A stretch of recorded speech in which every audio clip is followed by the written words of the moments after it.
ব্যাগের মধ্যে চালু ছিল, চালু জায়গায় রাত্রে বিশ্রাম করে সকালবেলা আবার যাবে। বাপ ছেলে ঘুমাইছে, কিছুক্ষণ পর জঙ্গল থেকে বিষয়টাতে খাওয়া আসে, বাপকে দর্শন করেছে।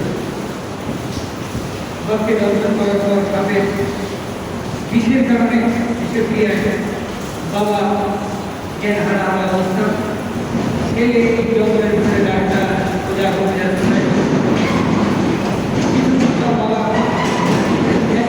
করতে অজ্ঞান রেখে ছিল, কাঁদতে কাঁদতে মারা গেছেন না করছে, মারা গেছেন না করছে, চাদরকে ভাগে দিয়েছে। সকালে ছেলে ঘুমাইছে।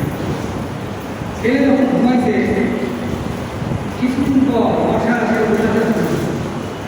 মশা এত জঙ্গলের মশা জানে না।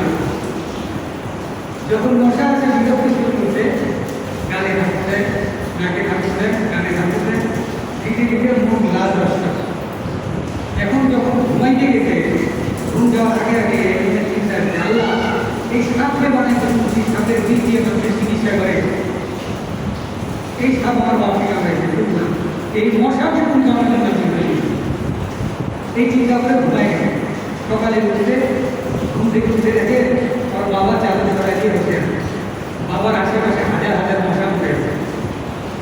আল্লাহ করে চিন্তা নিয়ে গেছে, তুমি যে মশা আমি বলছিলাম, মশা মানুষের ঘুম খেতে জন্য তৈরি করছে, দেখো এই জঙ্গলের ভিতরে কোনো ডাক্তার নাই, কবিরাজ নাই, এই মশা তোমার বাপে সারা রাত কামড়াইছে, এই রক্ত শোষণের মাধ্যমে বিস্ক শোষণ করে গেছে, হাজার হাজার মশা উঠে আছে, তোমার বাপ চিন্তা হয়ে গেছে।